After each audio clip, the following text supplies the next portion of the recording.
ቅድሚ 3 መዓልቲ ሓደ ሰብ ካብ ጀርመን ፍራንክፈርት ዝበሃል ከተማ ይድውለለይ ብዛዕባ ጎረቤቱ ዘጋጠሞ ፍጻሜ ከዓ ይዕሊልኒ ወዲ 28 ዓመት ጽቡቕ መነባብሮ ጽቡቕ ስራሕ ዝነበሮ ኤርትራዊ መንእሰይ ኢሉ ይዕለኒ ስሙ ዮናስ ይበሃል ዮናስ ንስድሩ ወርሒ ገንዘብ ሰድድ ኣዲዩ መሪቓ ይጸግቦን እያ ካብ ኣቦ ዝውለዱ 3 ኣሕዋት ኣለዎ ነዲኡ ግን ሓደ ወዳይ ዮናስ ኣዕርኽቱ መታዓቢቱ ኩሉ ሰብ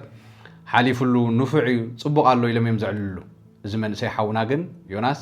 ኣብ ዕጹው ገዛዩ ነብሱ ሕሊፉ እቲ ዝደወለለይ ሰብ ዮናስ ቅድሚ ህይወቱ ምሕላፉ ቅድሚ ነብሱ ምሕላፉ ዝገደፎ ጽሑፍ ምስ ነገርኒ ከዓ ብጣዕሚ ልበይ ተንኪፍኒ እቲ ጽሑፍ ከምዚ ዝብል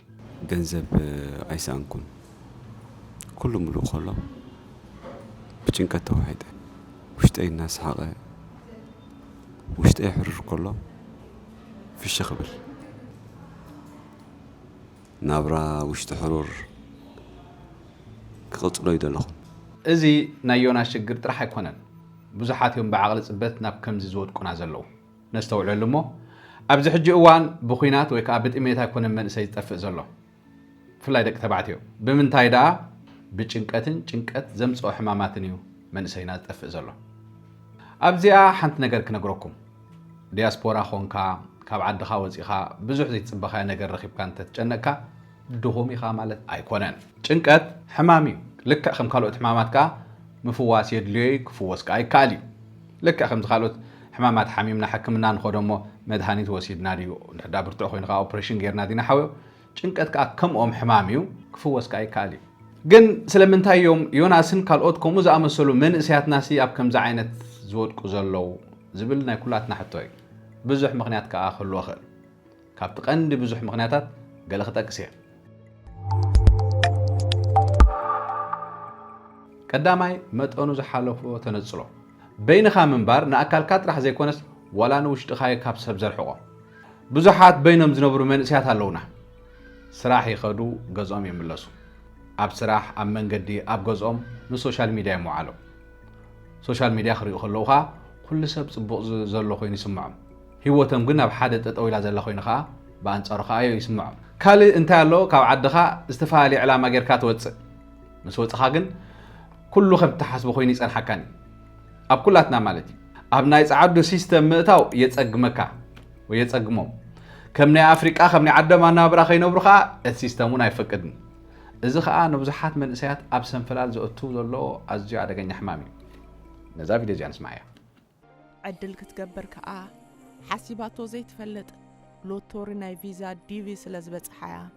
ናብ ሃገር ኣሜሪካ ዝመፀት ግዳ እግራ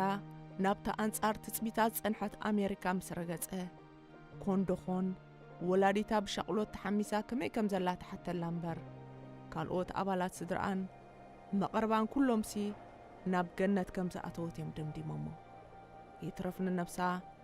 ንዓዲ ሙሉእ ዝኸውን ሃብቲ ከም ዝደለበት ድማ ኩሉ ብሓደ ድምፂ ሰልዲ ስደዲ ኮይና ቃሉ ካልእ ፋይናንሳዊ ጾር ወይ ከዓ ፋይናንሳዊ ጸገም እውን ኣሎ 16 ሰዓታት ሰሪሕካ ንነብስኻ ንስድራኻ እንትቕልብ ስድራኻ ብኩሉ ነገር ኣባኻ ስለ ዝምርኮሱ ገንዘብ ከተምጽእ ላዕልን ታሕትን ትብል ነዊሕ ሰዓታት ትሰርሕ ብውሽጥኻ ግን እታ ምንባር ትበሃል ኮምፕሊትሊ ትስእና ከይትዛረበሉ ከዓ ብፍላይ ወዳት ሰብኣይ ውሕጥ እዩ ዘብሎ ተባሂልካ ዓቢኻ ነዛ ቪድዮ እዚኣ እንደገና ንስማዕ እያ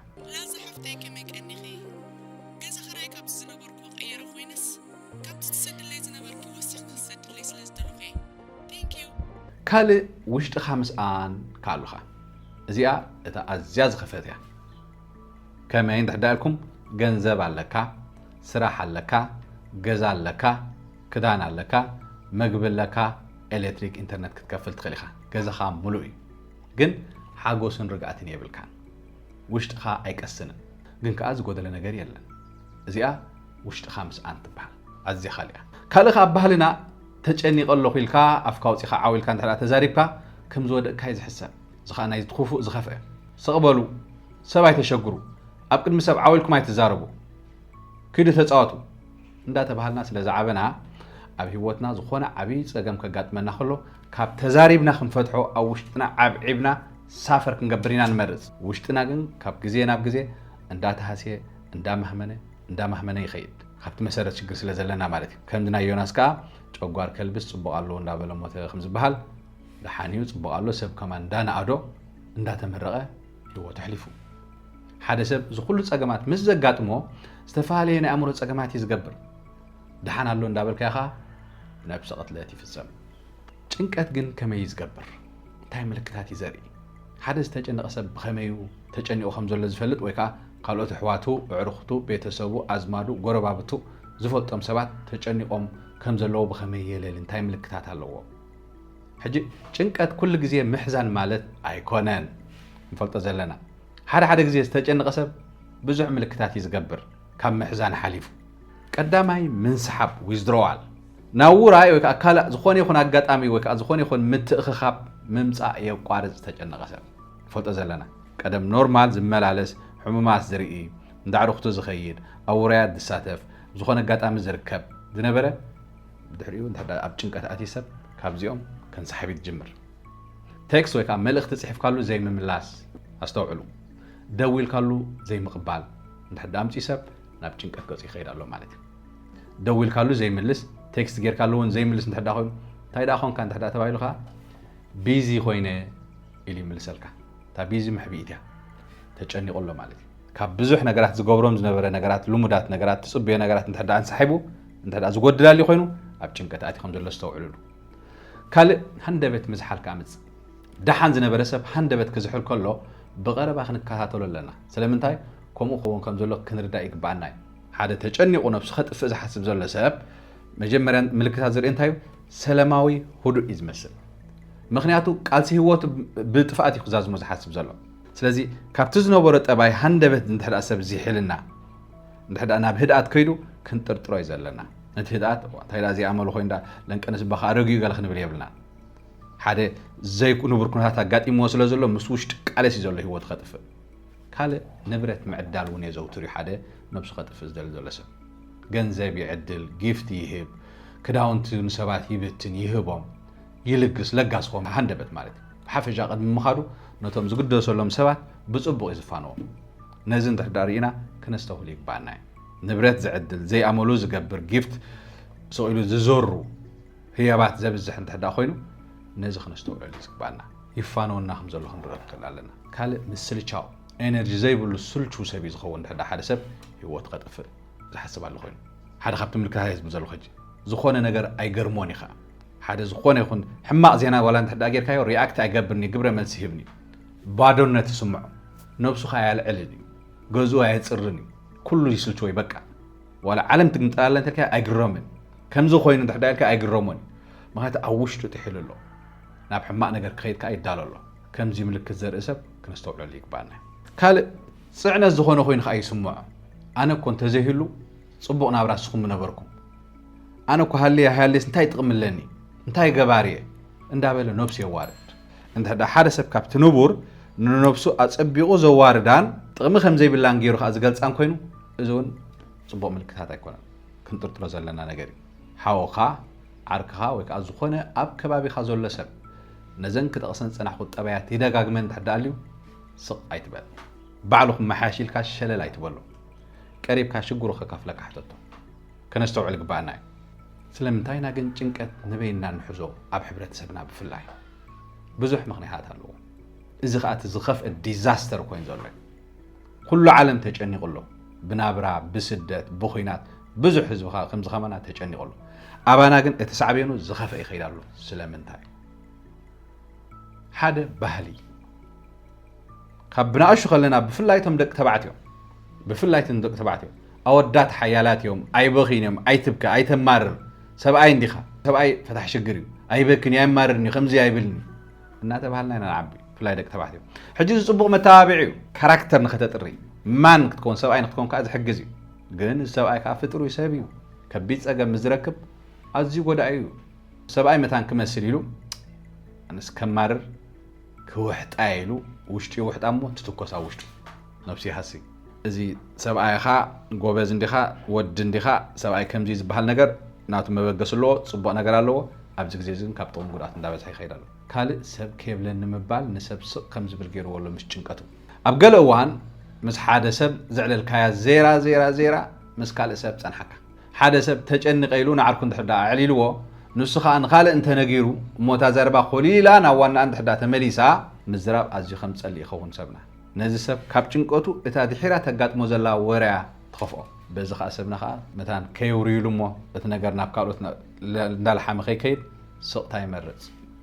እዚ ካብ ዝሕሰባት ይጥፋልናሎ ሰብ ከይብሉን ምባል ሓደ ካብቲ ሰባት ተጨኒቆም ጭንቀቶም ስቅ ኢሎም ወሒጦሞ ኣብ መጨረሻኻ ለኪሞም ዝጠፍእ ዘሎ ፈንጂ ማለት ካልእ ዘይብሱል ምኽሪ መሃብ ኣሎ ባንኻ ነስተውዕል ዘለና ዘይብሱል ምኽሪ መሃብ ንሰባት ጭንቀቶም ስቅ ኢሎም ማለት ንሰብ ነገርካ ኩሉ ሓደ ወላ ሓን ዘምጽየልን ኢሎም ኣብዒቦም ክሕዝዎ ይገብራሉ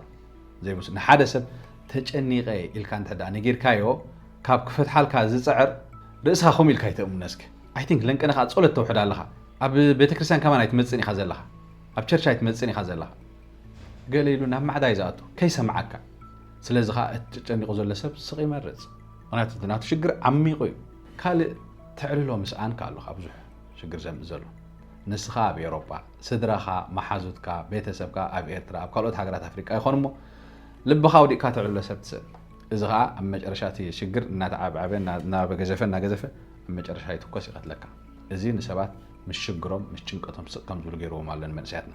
قال قانقا زي مملخ اب تحديش اتها عدي نخيلاتها سن امرو كتم ماخر يلكا مستفتن قانقا يحصركا اذن بزحات منسياتنا قدا يغبر مالو ولا انت تزارب كايخا سمعتاتك بغبو زغلص قالات تسن التعلون تو حدا قانقا خازر دو سب كونلكا دلي ايكونن مش شجركا صخا شجركا ام مጨረሻ بحمام كوين وص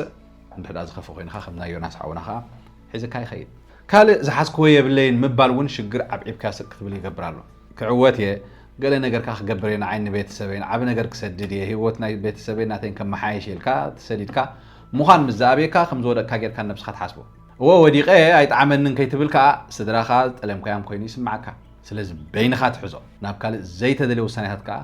تاتو مالتي ازي كابتي نمنسياتنا نحنا بفلاي ندك تبعتيو ناب نفس قتلت تمام مጨረሻ سقوم تخلو كاب زغورم زلو رواحتات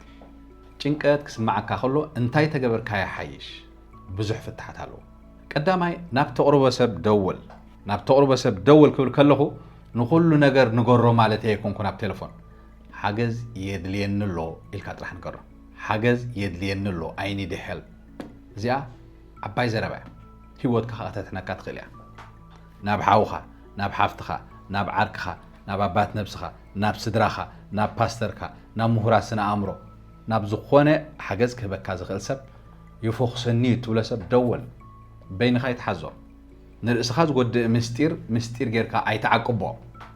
ንተኣምኖ ብጻይካ ገሊጽካ ኣካፍሎ እንተኾነ ፍታሕ ትረኽበሉ እንተወ ሓደኻ ስለ ዝተዛረብካዮ ወይ ከዓ ስለ ዝተዛረብከሉ ይፎክሰካ ኣብ ግዜ ጭንቀትካ ፈፂምካ ንበይንኻ ይትኹን ምክንያቱ ውፅኢቱ ኣዝዩ ሓደገኛ እዩ እታ ንዓኻ ከቢዳትካ ዘላ ንተኣምኖ ሰብካ ምስ ነገርካ ክሳብ ክንደይ ቀላል ምዃና ካብቲ ናይቲ ሰብ ተመክሮ ናይ ብሓቂ ክትግረም ኢኻ ኣብ መጨረሻኻ ሽግርካ እውን ከምዝፍታሕ ክትገብር ኢኻ ንስኻ ንገዛእ ርእስኻ ከተረጋግፅ ዘሎ ተኽእሎ ብጣዕሚ ፀቢብ ምስ ተጨነቕካ ባይደ ወይ ክንፈልጦ ዘለና ንስኻ ንኻልኦት ካልኦትካ ንዓኻ ዓለምኩም እዩ እስኻ ናይ ካልኦት ሽግር ተቃል ካልኦት ሰባት ካናትካ ሽግር የቃሉ ኣብ ሽግር ዝሃለኻሉ ግዜ ኣብ ስትረስ ወይ ካብ ጭንቀት ዝሃለኻሉ ግዜ ግን ነብስኻ ከተረጋግፅ ዘሎ ተኽእሎ ብጣዕሚ ፀቢብ እዩ ስለዚ ንስኻ ንኻልኦት ትሕግዝ ካልኦትካ ንዓኻ ይሕግዙ ህይወት ከምኡ እያ ኣብዚኣ ግን ሓንቲ ነገር ክነግረካ ዝደሊ እንታይ እቲ ፀገሙ ክሓብአ ዘዕልል ሰብ ንሱ እቲ ጅግና እዩ ሂዝ ደ ሂሮ ፀገምካ ምንጋር ድኽመት ኣይኮነን ምክንያቱ ኣብ ህይወት ተዛዓብየት ህይወትካ እንደ ፀገም ኣለዎ ከይትበሃል ኢልካ ከዓ ህይወትካ ይተጥፍእ ንህይወትካ ይትበድል ካልኣይቲ ክትገብራ ዘለካ በዓል ሞያ ተወከስ በዓል ሞያ ስነ ኣእምሮ ወይ ከዓ ኺእላታት ኣማኸርቲ ሳይኮሎጂስት ሳይካትሪስት ወይ ናይ ጥዕና ሰብ ሞያ ዓበይቲ ሰባት ምውካስ ዓብይ ኣበርክቶ ኣለዎ ህይወትካ ልዕሊ ኩሉ ነገር እያ ገንዘብ እዩ ክቡር እዩ በዓል ሞያ ከመይ ገይረ ከካፍል ክኸብረኒ እንተዳ ኢልካ ትጋገለኻ ምክንያቱ ካብ ህይወትካ ዝዓቢ ነገር የብልካ ካብቲ ዘለኻዮ ኩነት ክትላቐቕ ምእንቲ ክውሰድ ዝግብኦ ስጉምቲ ተቐላጢፍካ ክትወስድ ዘለካ እንድሕዳ ተቐሪፅካ እንድሕዳ ዝተመኳ ሓሚምካ እንድሕዳ ርእስኻ ሓሚምካ እንድሕዳ ካልእ ሕማምካ ኮን ሕክምና ትኸይድ ኢኻ ዳራ ተጨኒቕካ ንበዓል ሞያ ምክፋል ልክዕ ከምቲ ኣካላዊ ሕማም ክትሓምም ከለኻ ተካፍሎ ልክዕ ከምኡ ይኸውን ዘለዎ ሓሚምካ ኣብኪኻ ዘለኻ ሳልሳይ ገዛእ ርእስኻ ዝጎድእ ነገራት ካባኻ ኣርሕቕ ኣብ እትጭነቐሉ ግዜ ሓደ እዋን ንገዛእ ርእስኻ ክትጎድእ ዝደፋፍኡኻ ነገራት ኣብ ጥቓኻ እንተልዮም ካባኻ ፈፂምካ ከም ዝርሕቑ ግበር ብዙሕ ነገራት ነቲ ናትካ ስምዒት ዘላዓዕልን ናብ ካልእ ነገር ክትደፍእካ ኣብ ከባቢኻ ክህሉ ይኽእል እዩ ነዚ ኣርሕቆ እንድሕር ርሒቕካዮ ካብቲ ክስዕብ ዝኽእል ድንገታዊ ሓደጋ ከድሕነካ ይኽእል እዩ ዝኾነ ሕማቕ ነገር ዘዘክረካ ሕማቕ ነገር ክደፋፍእ ዝገብረካ ዝኾነ ይኹን ምልክት ኣብ ገዛኻ እንድሕዳልዩ ነቲ ንብረት ካብ ገዛኻ ርሕቆ ዋላ ገዛ ቀይር እዚ ዓብዪ ሩፍታ ክፈጥረልካ እዩ ራብዓይ ቀለልቲ ክትገብሮም ትኽእል ነገራት ግበር ንኩሉ ፀገማትካ ብሓደ ግዜ ክትፈትሖ ኣይትፈትን ብሓደ ግዜ ይመፀን ኣብ መጨረሻ ሕማም ኮይኑ ምስ መፀ ወይ ከዓ ምስ ተፈታተነካ እትርድኦ ኣለካ እምበር ናይ ነዊሕ ግዜ ምውህላል እዩ ምናልባት ካብ ንእሽተይ ከለኻ ምናልባት ኣብ ጉዕዞ ስደት ምናልባት ኣብ ስደት ምስ ኮንካ ምናልባት ኣብ ኩሉ ዝተባሃለ ሽግር ክኸውን ስለ ዝኽእል ንኩሉ ነገር ብሓደ ክትፈትሖ ኣይትፈትን ሓንትን ቀላልን ናይ መጀመርያ ስጉም ትውሰድ እታ ዝቐለለ ስጉም ትብላ ጭንቅ ክብለካ ከሎ ንኣብነት ደገ ወፃእ ካብ ገዛኻ በይንኻ ኮፍ ሰቂልካ ይትብል ኣይትፋጠጥ ንትፈልጦ ሰብ ቴሌፎን ደወልሉ ብዛዕባ ዓዲ ብዛዕባ ንብረት ብዛዕባ ስራሕ ብዛዕባ ካልእ ነገር ዕል ህዲ ኢልካ ኮፍ ኢልካ ንኣብነት ምግቢ ብላዕ ማይ ምስተያ ዘውትር ክህደአካ ክእል እዩ ሻወር ውሰድ ምንቅስቃስ ኣካላት ግበር እንድሕር ትጨኒካ ብዙሕ ኤነርጂ ከጥፋልካ ምንቅስቃስ ኣካላት ሙዚቃ እንድሕር ትፈውንካ ሙዚቃ ስማዕ መዝሙር ስማዕ ጸሎት እውን ግበር ናብ ዓርክኻ ቴክስት ግበር ካብዞም ኩለን ክትቕስም ዝፀናሕኩ ሓንቲ 2-3 ዝከኣለካ ነገር ግበር እዚ ካብ ዘለካ ሕማቕ ሙድ ኣውፅኡ ናብ ካልእ ዓለም ክእትወካ እታ ኣብቲ እዋንቲ ክትሓልፍ ትኽእል ዝነበረት ኣዝያ ኣገዳሲት ሂወትካ ኸ በዘን ነገራት እዚአን ክትድሕን እውን ግዜኡ ትኽእል እያ እዚኦም መድሃኒት ኣይኮኑን ፈልጦም ዘለና ዞም ክትቕሶም ፀናሕኩ ግን ኣብ ገዛእ ርእስኻ ጉድኣት ከይተውርድ ክጎጥኻ ዝኽእሉ ግዜያውያን ብሎክስ እዮም ገዛእ ርእስኻ ካብ ምጉዳእ እንድሕዳር ድንካ ኸ ዓብ ረብሓ እዩ ምክንያቱ ፅባሕ ካልእ መዓልቲ ስለ ዝኾነ ሎም መዓልቲ ክትጭነቕ ከለኻ ብዝገበርካዮ ኤክሰርሳይዝ ብዝደወልካሉ ሰብ ብዝረኣኻዮ ሙቪ ሻወር ስለ ዝገበርካ ገለ ስለ ዝገበርካ እንድሕር ተዘናጊዕኻ ፅባሕ ካልእ መዓልትን ዝሕጉስ መዓልትን ክትበፅሕ ትኽእል ኢኻ እታ ግናይ ናይ ሰይጣን ደቂቕ ጥራሕ ካባኻ ርሕቀ ካብ ሎሚ ናብ ፅባሕ ተሳጊርካ ድሕሪኡ ኻ ሰሙን ወርሒ ዓመት ካልእ ተኣምር ትሪእሉ ዘበን ክመፅእ ነዚ ንምርኣይ ግን ምቕናይ ኣገዳሲ እዩ ብኸመይ ኢኻ ኸ ሂወት ሓውኻ ተድሕን ክሳብ ሕጂ ትከታተሉ እንድሕር ኣሊኹም እሞ ድማ እዚ ኩሉ ፀገም ዘይምልከተኩም እንድሕር ኮይኑ ምናልባት ኣብ ከምዚ ዓይነት ኩነታት የለና እግዚኣብሔር መስገን እንድሕር ትብሉ ኮንኩም እዛ ትስዕብ መልእኽቲ ንኣኻትኩም እያ ምናልባት ብፃይካ ሓውኻ ዓርክኻ ጎረቤትካ ኣብዛ ሰዓት እዚኣ ነብሱ ከጥፊ ይዳሎ ይህሉ ይኸውን ኣምላኽ ይሰውረና ርግፅ እዩ ብዛዕባ እዚ ብፍፁም ትፈልጦ የብልካን ወይ ዘይትፈልጥ ክትኮን ትኽእል ኢኻ ግን ልክዕ ከምዛ ሰዓት እዚኣ ትማሊ ምሳኻ ዝስሕቕ ዝነበረ ሓውኻ ዓርክኻ ጎረቤትካ ሎሚ ሕጂ ምሳኻ የለን ስለምንታይ ኢልካ ሕተት ኣበይ ከይዱ ኢልካ ሕተት ክበፅሓካ ዝሃርፍ ዝነበረ ዓርክኻ ሕጂ